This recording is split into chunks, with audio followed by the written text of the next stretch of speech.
Bretagne 5, écoutez la Bretagne. Bretagne 5, matin, l'invité politique. Je vous le disais tout à l'heure, il est 8h30, notre invité politique ce matin est François Asselineau, il est président de l'Union populaire républicaine, l'UPR. Bonjour François Asselineau. Bonjour. Alors François Asselineau, la séquence présidentielle est finie. Nous avons donc un nouveau président de la République. S'ouvre la séquence des élections législatives. Est-ce que je peux avoir néanmoins votre regard sur cette élection présidentielle et puis l'arrivée d'Emmanuel Macron à l'Élysée ? Écoutez, moi je crois que la France est entrée maintenant dans une phase de très grande instabilité. Parce que si je regarde les choses en face, je crois traduire le sentiment d'énormément de Français qui se réveillent après le deuxième tour avec la gueule de bois. Pourquoi ? Parce que nous nous retrouvons avec quelqu'un qui est le plus jeune président de la République française depuis de toute l'histoire. Quelqu'un qui a montré au cours des débats, si on regarde avec honnêteté, qui a montré une fadeur, une inconsistance complète. Et quelqu'un qui a passé 5 ans à l'Élysée auprès de François Hollande, puis comme ministre de l'économie, avec un bilan absolument accablant dont on n'a jamais parlé au cours de la campagne, notamment la vente, le bradage d'Alstom aux Américains, la cession de la gestion de l'aéroport de Toulouse à des escrocs chinois, le bradage de la licence SFR à M. Patrick Drahi, enfin, il y a la montée continuelle du chômage pendant 5 ans, etc. Monsieur Macron était aux affaires à ce moment-là. Mais néanmoins, il vient d'être élu dans un état de confusion générale. Et à l'issue d'une campagne de promotion absolument considérable de tous les grands médias du pays. Je rappelle qu'au cours de l'année 2016, M. Macron a eu droit à 17 000 articles de journaux, 75 couvertures de magazines, des centaines d'heures dans tous les grands médias, le tout assorti par ailleurs de commentaires plus dithyrambiques les uns que les autres sur sa prétendue intelligence exceptionnelle, etc., etc. Voilà.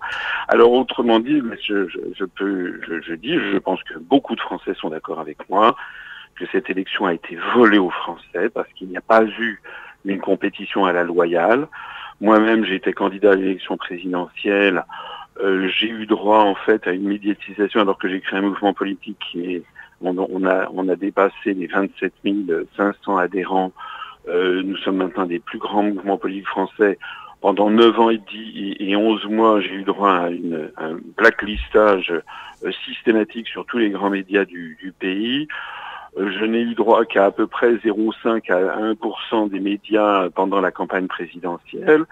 Il en a été de même à peu près des 6 autres candidats qualifiés de petits candidats par l'ensemble des médias, ce qui est totalement contraire à la Constitution, ce qui vaudrait sous d'autres cieux d'ailleurs l'indignation des médias français. Si la façon dont s'est déroulée l'élection présidentielle française, ça s'était passé de la même façon en Russie, en Biélorussie ou en Chine, on aurait dit que c'était un scandale et l'OSCE, l'organisation, vous savez, pour la sécurité et la coopération en Europe qui donne des leçons de morale à la planète entière et qui proteste contre l'inégalité de traitement médiatique des candidats en Biélorussie ou en Russie, on en aurait fait des tonnes. Voilà. François Asselineau, est-ce que vous estimez que l'arrivée d'Emmanuel Macron à l'Élysée est en fait une continuité de la politique de François Hollande ? Ce que j'estime surtout, c'est qu'il n'y a pas de politique de François Hollande. La politique, c'est celle qui est fixée par les traités européens et par la Commission européenne et la Banque centrale européenne en application des traités européens. J'ai rappelé pendant cette campagne, je me suis fait d'ailleurs brocarder pour ma trop bonne connaissance des traités je citais les articles des traités et les articles de la Constitution. Il y en a qui ont trouvé matière à en rigoler. C'est quand même incroyable on ait rigolé de moi parce que je connaissais trop bien mes dossiers. Ce qui effectivement n'était pas le cas d'autres candidats. Madame Le Pen, vous avez vu comment elle s'est sabordée délibérément lors du débat du deuxième tour par une conduite absolument burlesque qui était faite pour faire élire Monsieur Macron. Alors justement, cette politique de Monsieur que vous prêtez à Monsieur Hollande, elle va en fait, c'est celle de la Commission et de la BCE, ça va continuer.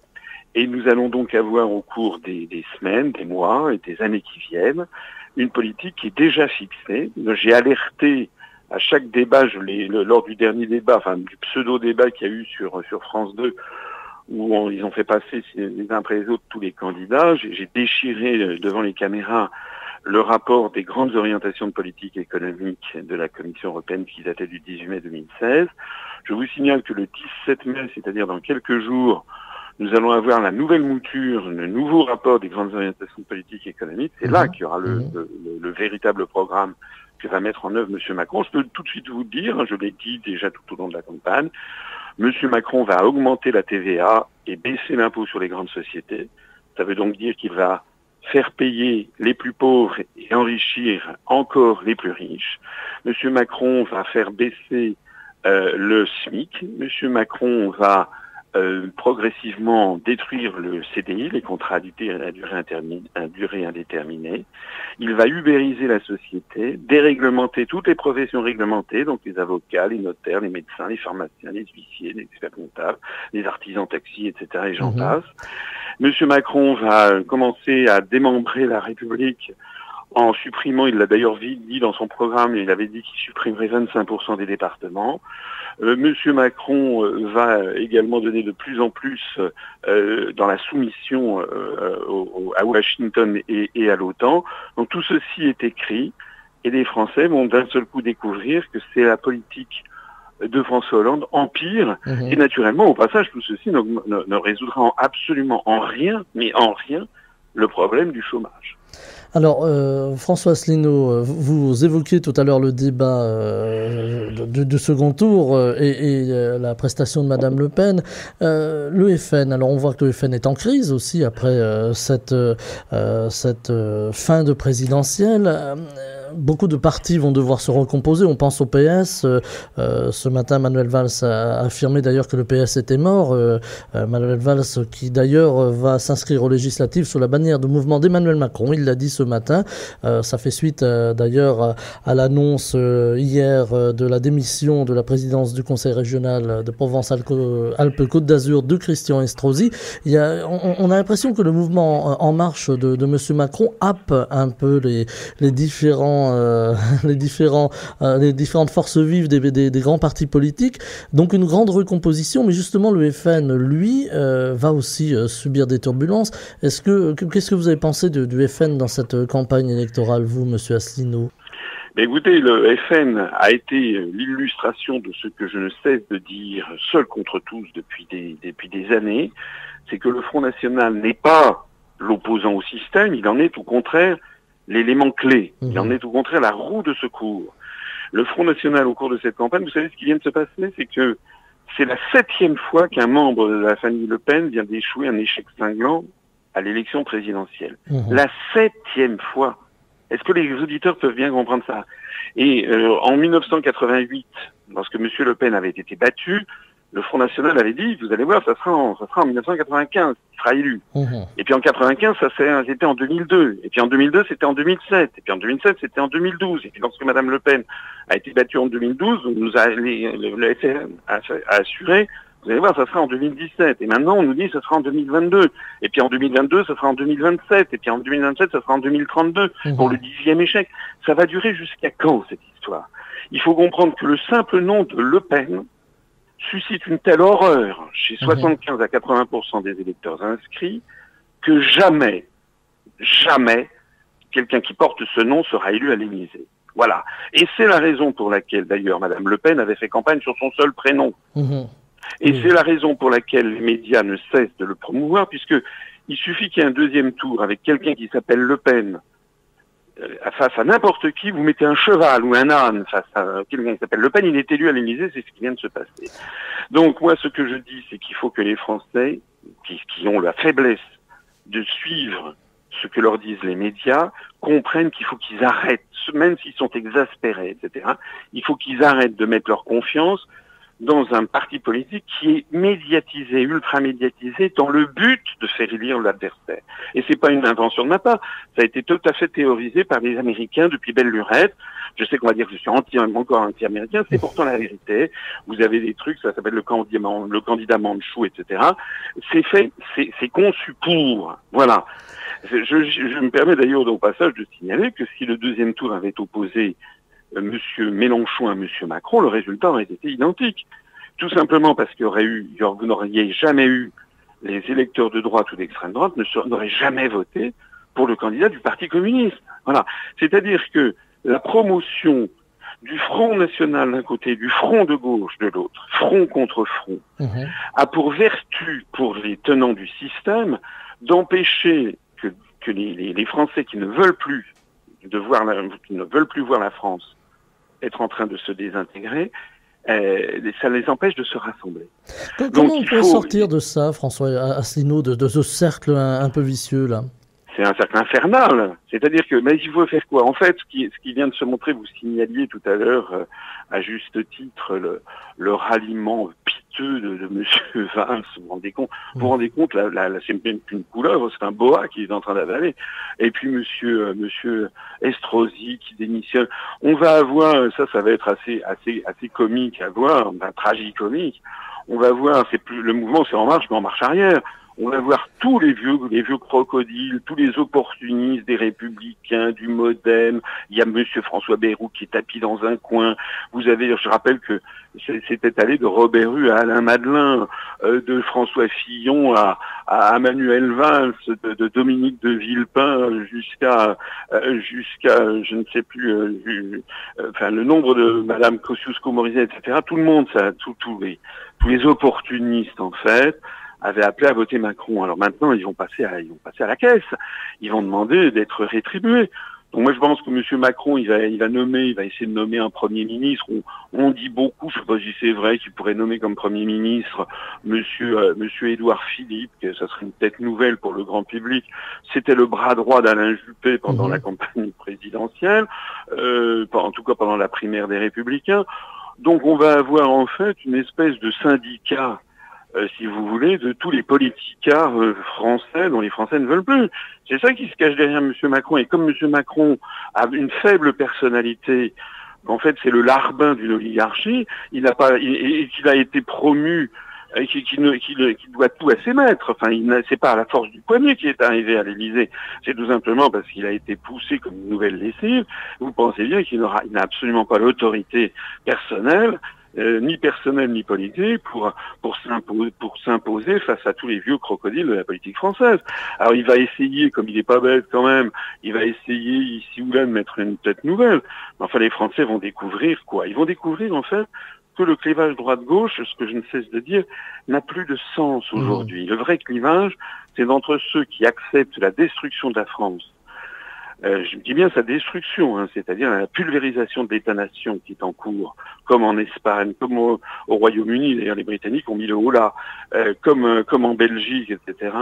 La pulvérisation de la France, sa soumission complète à une oligarchie industrielle, financière, économique impitoyable, qui est en train de nous asservir collectivement. Et donc ça, c'est l'ensemble de la classe politique française, de ceux qui ont été au pouvoir, UMP, Modem, UDI, LV, PS, etc. Même le PCF, même M. Pierre Laurent avait appelé à voter pour Macron. Et puis, à contrario, de l'autre côté, il y a ceux qui n'en veulent pas. Et ceux qui n'en veulent pas, ce sont ceux qui votent notamment pour le FN, ceux qui votent aussi pour M. Mélenchon ou pour l'extrême gauche. Et la difficulté, l'extraordinaire difficulté, je disais à l'instant, c'est que les médias ont tout fait pour que cet électorat-là soit divisé entre l'extrême droite et l'extrême gauche. Il n'y a pas d'autre solution. Soit on laisse faire, soit les Français ont la sagesse collective de dire on arrête ça, et on se rassemble dans un mouvement au-dessus du clivage droite-gauche, comme d'ailleurs M. Macron a voulu l'être, mais cette fois-ci au-dessus du clivage droite-gauche pour faire exactement le contraire de M. Macron. C'est ce que je propose aux Français. avec notre mouvement politique auquel se rallie de plus en plus de monde. Et j'en profite, si vous me le permettez, pour signaler que nous allons présenter des candidats dans les 577 circonscriptions législatives de France et d'outre-mer. Voilà, justement, François Asselineau, j'allais venir aux législatives. Il nous reste un petit peu plus de 5 minutes pour en parler quand même. Justement, le fait de pouvoir avoir cette élection législative qui arrive un mois à peine après l'élection du président, est-ce que ça peut aussi rééquilibrer peut-être, on a vu François Hollande en son temps avec tous les pouvoirs, et ne pas forcément arriver à conduire une politique qu'il avait pu désirer en tout cas. Est-ce que justement les législatives, à vos yeux, sont l'occasion de dire non, de dire on ne vous donne pas tous les pouvoirs? Je crois qu'un sondage d'ailleurs, nous ne sommes pas grands adeptes des sondages ici à Bretagne 5, mais a dit que 61% des Français ne veulent pas donner les pleins pouvoirs à Emmanuel Macron. Oui, 64%. 64%, pardon, oui, exactement, 64%. Vous faites bien de rectifier. François Asselineau disent que les Français ne veulent pas donner donc tous les pouvoirs tout de suite à Emmanuel Macron. Qu'est-ce qui pourrait justement peut-être rééquilibrer à vos yeux ce pouvoir? Alors, l'expérience historique depuis 1981, c'est que à chaque fois qu'il y a eu un changement de président de la République et que ça a été suivi d'une élection, des élections législatives, les Français ont confirmé aux élections législatives le vote à la présidentielle. Lorsque François Mitterrand avait été élu en 81, la droite à l'époque avait dit oui, mais on va se refaire au moment des législatives. C'est pas du tout ce qui s'était passé. Il y avait eu une gigantesque vague rose. Lorsque François Hollande a été élu en 2012, la majorité sortante, c'était une majorité UMP, Modem, etc. Enfin, pas Modem, il était déjà un peu sorti. Et M. Hollande a eu également une vague du Parti socialiste. Donc normalement, si on suivait la tendance historique, normalement, M. Macron devrait, avec son mouvement En Marche, avoir une majorité. C'est d'ailleurs ce qui nous a été annoncé à 20h02. Le scrutin était à peine clos, que des sondages nous indiquaient déjà que M. Macron allait avoir la majorité. Donc moi, je ne l'exclus pas, malheureusement. Mais comme cette élection ne ressemble à rien d'autre, et que les Français, je le disais tout à l'heure, se réveillent avec la gueule de bois, et que, je le rappelle quand même, il y a un point qui est absolument essentiel, c'est que M. Macron a rassemblé 44% seulement des inscrits. Et que le deuxième parti de France, c'est pas Madame Le Pen, c'est les abstentionnistes plus les votes blancs et nuls qui ont atteint des records. Et si vous prenez en compte le fait qu'il y a 9% des Français de plus de 18 ans qui ne sont pas inscrits, et je ne parle même pas des Français qui ne sont pas, enfin des gens qui sont en France et qui ne sont pas français, des immigrés qui vivent en France depuis des décennies et qui ne votent pas mais qui sont des acteurs sociaux. Mais pour se tenir aux simples Français de plus de 18 ans, il n'y a que 40% des Français qui ont voté pour M. Macron au deuxième tour, des Français inscrits, des gens qu'on rencontre dans la rue, il n'y en a eu que 4 sur 10, et sur ces 40%, il semble, d'après les sondages, qu'il n'y en a que 16% d'entre eux qui ont voté pour le programme. La moitié ont voté pour battre Mme Le Pen, c'est ce que je disais tout à l'heure. Donc 16% de 40%. Un vote de refus, en fait. Un vote de refus. Un vote de refus. Donc 16% de 40%, si vous faites un petit calcul, ça veut dire que vous avez actuellement entre 6 et 7% des Français que vous croisez dans la rue de plus de 18 ans qui ont voté pour le programme de M. Macron. C'est-à-dire pour le programme que j'évoquais tout à l'heure, celui, en fait, de la Commission européenne.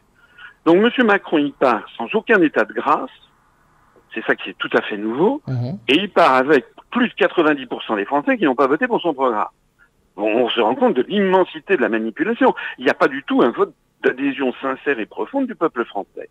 C'est le contraire exact. La conception de l'élection présidentielle au suffrage universel, telle que l'avait conçue Charles de Gaulle, a été complètement dénaturée par la puissance médiatique et la soumission, il faut bien le dire, de tout l'appareil d'État à une candidature qui avait été choisie par l'oligarchie.